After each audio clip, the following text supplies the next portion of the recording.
नमस्कारम सदगुरु। मैं बस जानना चाहता हूँ कि शिव के मार्ग और बुद्ध के मार्ग में बुनियादी अंतर क्या है।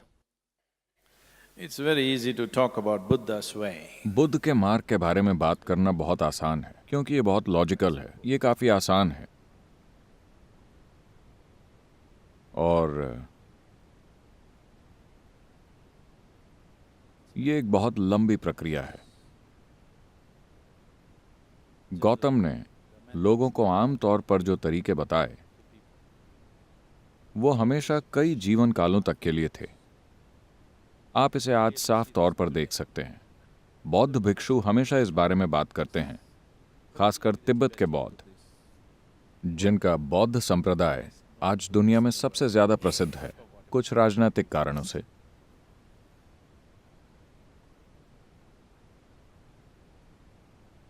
वो हमेशा कई जीवन कालों की साधना की बात करते हैं। तो अगर आपके पास उतना धैर्य है कि आप कई जीवन कालों तक साधना करने के लिए तैयार हैं, तो गौतम का तरीका बहुत असरदार, बहुत लॉजिकल और वैज्ञानिक है, जिसमें आप कदम दर कदम आगे बढ़ते हैं, क्योंकि ये जागरूकता का मार्ग है। जागरूकता के मार्ग पर चलने का महत्व यह है कि इसमें मील के पत्थर होते हैं जो आपको बताते हैं कि आप 1 मील, 2 मील या 10 मील तक आ गए हैं। यह आपको बताता है कि आप कहां हैं। यही इसका सबसे अहम पहलू है। बहुत ज्यादा भरोसे या भक्ति के बिना भी आप विकास कर सकते हैं, क्योंकि आपके पास एक साधना है। बस इसे करते रहिए, करते रहिए, करते रहिए। यह साफ तौर पर दिखाता है कि आप प्रगति कर रहे हैं। लेकिन शिव के साथ ऐसी कोई गारंटी नहीं है, और वो कोई मील के पत्थर भी नहीं रखते। आप नहीं जानते कि आप आगे जा रहे हैं या पीछे, लेकिन आप कहीं तो जा रहे हैं, आप बस इतना जानते हैं। It's like falling into your bottomless pit. ये एक बिना तली के गड्ढे में गिरने जैसा है। सुनने में डरावना लगता है। मैं चाहता हूं कि आप समझें, गिरने के लिए बिना तली का गड्ढा सबसे सुरक्षित जगह है।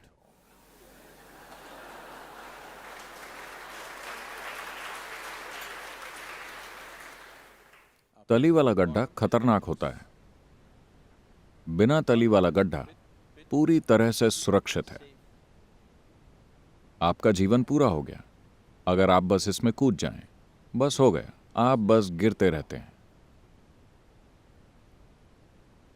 अगर आप कभी, क्या किसी ने स्काई डाइविंग की है? आपने की है? तो अगर आप गिर रहे हैं, तब अगर आप कुछ 1000 फुट के लिए पैराशूट न खोलें, तो उस दौरान आपको पता नहीं चलता कि आप नीचे जा रहे हैं या ऊपर। बस ऐसा लगता है कि आप तैर रहे हैं, और यह शानदार होता है। सिर्फ जब आप नीचे देखते हैं तो यह धरती बड़ी तेजी से आपकी ओर आती हुई दिखती है। अगर यह ग्रह हटा दिया जाए तो यह एक शानदार अनुभव है। बस जब आप नीचे देखते हैं तो धरती तेजी से आपकी तरफ आ रही है। यही समस्या है। गिरना, तो आप गिरने को बुरी चीज मत समझिए। गिरना जबरदस्त चीज है। Did you ever fall in love? क्या आप कभी प्रेम में पड़े? Only when you hit. जब आप तली से टकराते हैं तब समस्या होती है। अगर आप बिना तली के गड्ढे में गिरते हैं तो कोई समस्या नहीं है। तो शिव एक बिना तली का गड्ढा है। उनके तरीके बहुत अलग हैं, लेकिन आप उन्हें उस तरह सीमित नहीं कर सकते।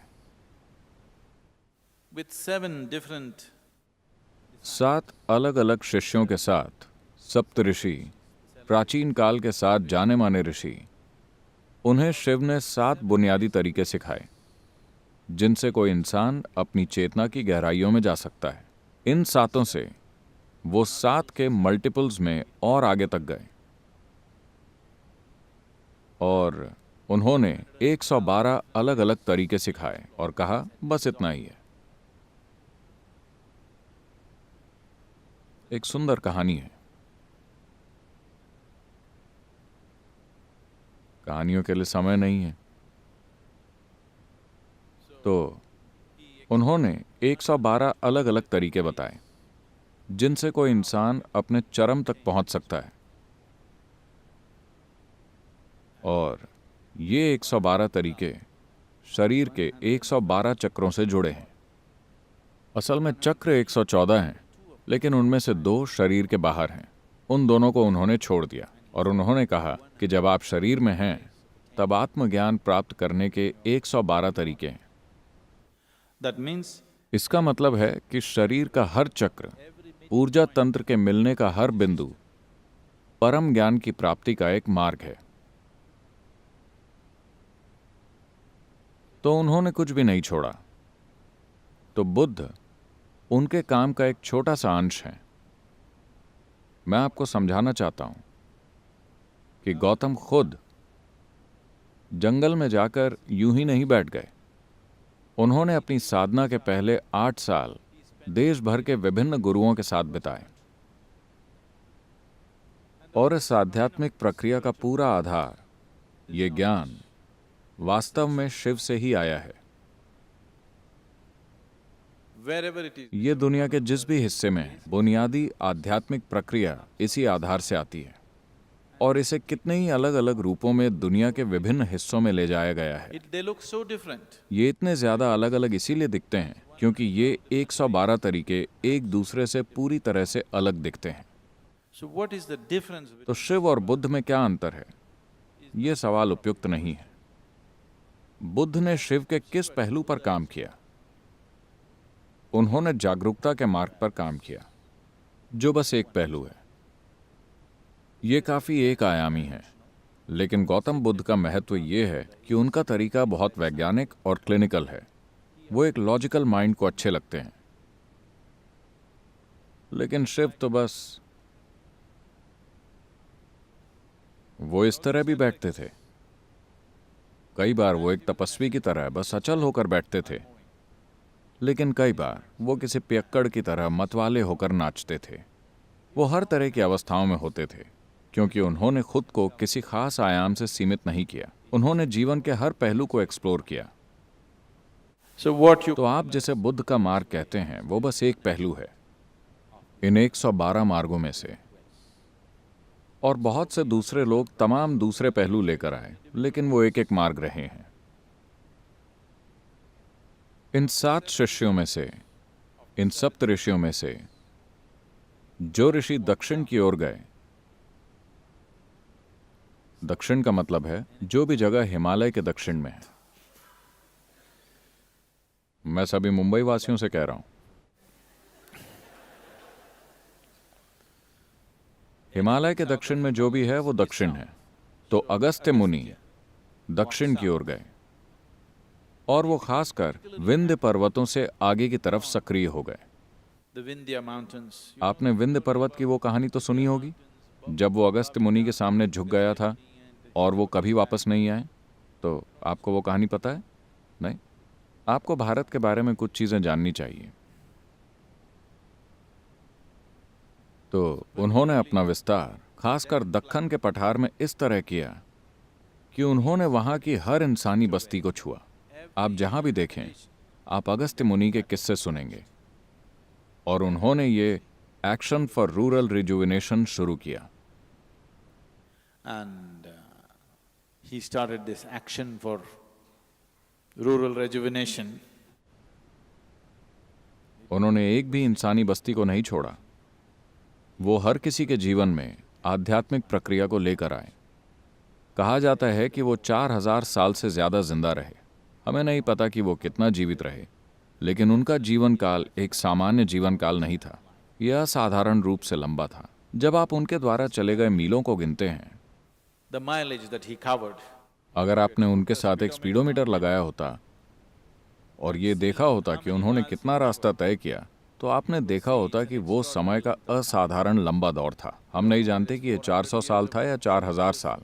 लोग इसे 4000 साल कहते हैं, पर निश्चय ही उन्होंने बहुत लंबा जीवन जिया।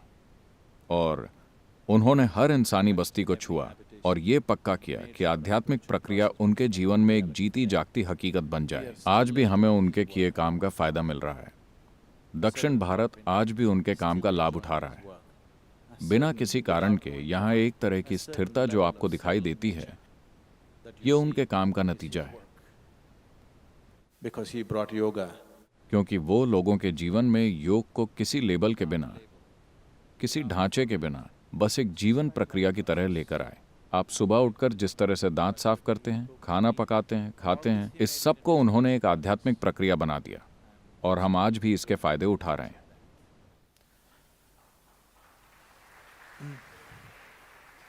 अगर आप इस धरती पर कहीं भी किसी भी आध्यात्मिक प्रक्रिया को देखें You will see तो आप पाएंगे कि वो उन 112 तरीकों से अलग नहीं है जिनको शिव ने खोजा था। तो गौतम और शिव की तुलना करना उपयुक्त नहीं है। मैं गौतम का बहुत आदर करता हूं। वो एक महान प्राणी है, इसमें कोई शक नहीं है। उनका कार्य भी जबरदस्त है। उन्होंने एक विशाल आध्यात्मिक लहर पैदा की जो 2500 साल बाद आज भी जारी है।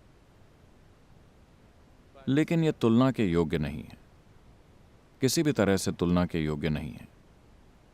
हम बस इतना कह सकते हैं कि शिव के काम में गौतम का काम एक छोटे अंश की तरह शामिल है। it is ये 1% से भी कम है, क्योंकि 112 तरीकों में से गौतम ने एक पर काम किया। और महत्वपूर्ण चीज ये है कि उन्होंने इसकी अच्छी मार्केटिंग की और उन्होंने हजारों लोगों को उस मार्ग पर चलने के लिए प्रोत्साहित किया। यही उनकी सफलता है। लेकिन शिव मार्केटिंग करने के लिए थोड़े ज्यादा ही नशे में थे। आपको उनके लिए मार्केटिंग करनी चाहिए। he is वो मार्केटिंग नहीं करेंगे।